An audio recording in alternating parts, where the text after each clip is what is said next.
Welcome back to the Sales Pulse podcast. I'm Marla Koupal, the Sales Conversation Architect. In the last episode, we talked about CALM as the operating system for sales teams. But before we go any further today, I want to ask you to consider something. Before we go any further today, I'd like you to consider something. If you lead a sales team, what do people feel when they talk to you? Do your sales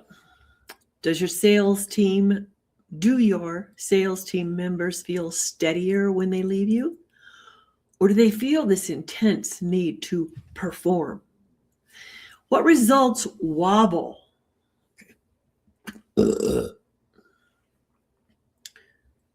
Secondly, when sales results wobble, and they always do at some point, what shifts for you internally? Do you become more curious about how to support your sellers? Or do you become more urgent and tell them to get motivated and give them structure? And are you really ready to understand what they need? No.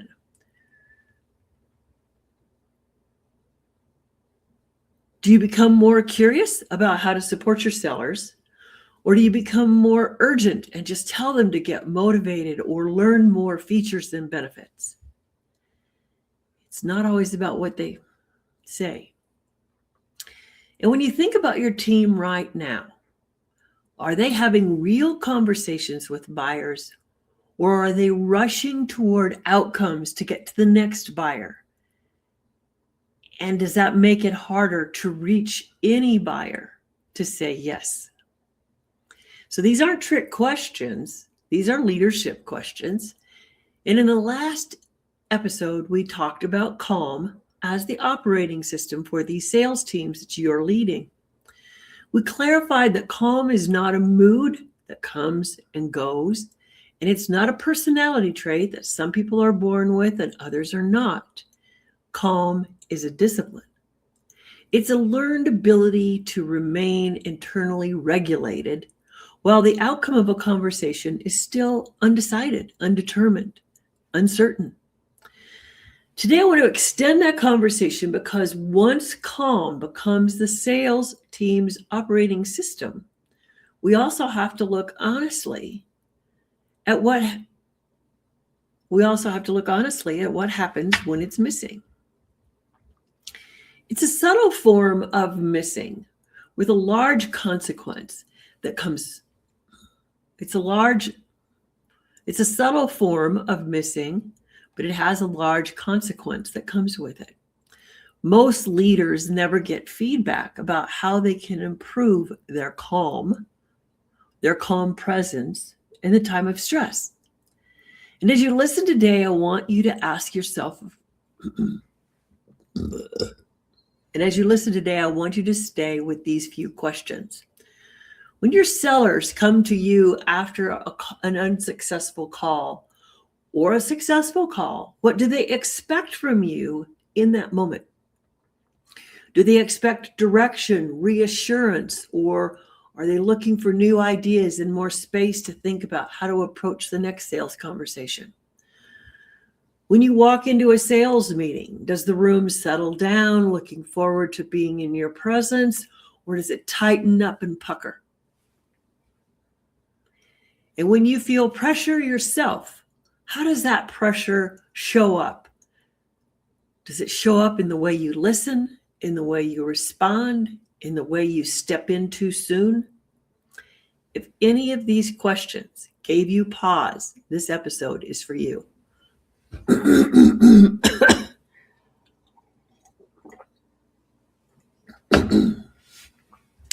Here's a scenario I often see. Sales results wobble. They don't collapse. There's no crisis, but they do wobble. You, the team leader, notice it immediately. That's your job. You feel it before you analyze it. In response, you check in more often. You ask more questions of your sellers. You give more direction to your sellers. On the surface, this looks like it's a responsible behavior, which it can be at appropriate times. But when your internal state is unsettled, your team does not experience any of those behaviors as support. They experience it as urgency. I'm screwing up. I need to do something more. Urgency will narrow their selling behavior. They're calm to stay present with their buyer.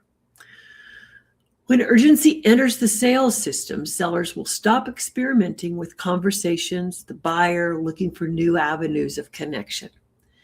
They stop allowing silence from the buyer that allows the buyer to think, and they keep pounding them with more and more information. They just keep them going. They don't give the buyer space anymore because you're not giving them space. They stop using the buyer curiosity. They stop trying to discover the buyer's curiosity and become a guide to. They stop trying to understand what made the buyer curious in the first place and develop a guide to a rich sales conversation. Instead, they begin chasing your approval and even the buyer's approval. The only goal should be building the connections with buyers. Focus on staying calm and gaining the needed focus on the buyer's needs and desires. One unregulated leader can quietly create sales chaos, not through controlling behavior, but through emotional contagion and just plain bad vibes. Here's the truth that most leadership training avoids. A sales team cannot regulate itself beyond the leader's ability to tolerate uncertainty. Let me say that again. A sales team cannot regulate itself beyond the leader's ability to tolerate uncertainty. So if uncertainty makes you uncomfortable, your team will rush to eliminate it, usually in the least effective of ways. If you fill silence with directives, sellers will stop reflecting. If you answer too quickly, they stop thinking. If you step in too often, they stop trusting their own judgment. This doesn't make you a bad leader. It makes you human. This doesn't make you a bad leader. It makes you human. So you want to tune up your sales leadership with a higher standard of self-regulation, because your internal state sets the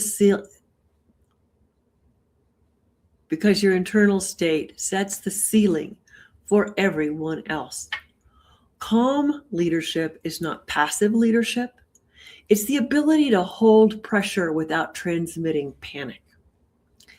It's the ability to stay steady while outcomes are still unresolved. And it's knowing the difference between managing results and setting conditions so that the results come later. Conditions come first. So when a leader is emotionally and behaviorally regulated, something important happens. The sellers feel When a leader is emotionally and behaviorally regulated, something important happens. Your sellers feel safe enough to think. They feel permission to slow conversations down and make something happen later. They stop performing and start engaging with the buyers. Buyers will feel that shift immediately. Why? Well, because buyers are always responding to the emotional residue of any organization, of that tone that your team brings in. One individual out of a team of 30 can wreck it for everyone. So it's not just the individual seller in front of that person, because that seller is carrying the energy of the team. If sellers feel watched, judged, or rushed internally, buyers will feel managed externally. And that's where the buyer resistance begins. It's not with price. Resistance isn't price. Resistance isn't timing. And it is resistance created when the seller is unstable, doesn't have calm, has too much urgency. Then you get pushback. So here's a few questions I want you to sit with this week. When your sellers talk to you, do they leave with clear thinking, or do they leave uptight and wondering if they ever want to work with you again? When sales results wobble, do you create space for thinking and creating new solutions with your sellers, or do you create pressure for action? And lastly, are you managing outcomes, or are you setting the conditions that allow your sellers to think better, listen better, and engage? Are you managing outcomes? And the last question is, are you managing outcomes, or are you allowing the conditions that let your sellers think better, bring questions to you, listen better, engage buyers with curiosity? Overall, let them be more effective on their own. After all, sales has a bit of autonomy attached to it as a career. Calm leadership does not eliminate the pressure for results, but it contains the pressure. That containment is what allows sales conversations, mature sales conversations, instead of collapsing. That containment is what allows sales conversations to mature instead of collapse. So my coaching focus is always on helping leaders regulate first. It creates regulated teams, and regulated teams create safer buying environments for the buyers, and then they buy. Next week, we'll talk about how your urgency shows up in subtle ways, particularly when leaders start talking faster, and how that one behavior alone can undo the very successful sales culture you're trying to build. Until next time, remember this.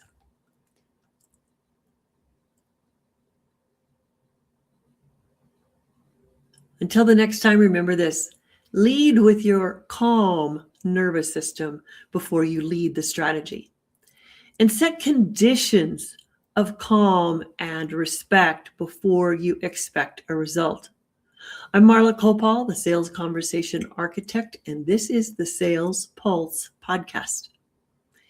If this episode sharpened how you think about leading sales conversations and sales teams, then join me and subscribe on YouTube, Apple, or Spotify.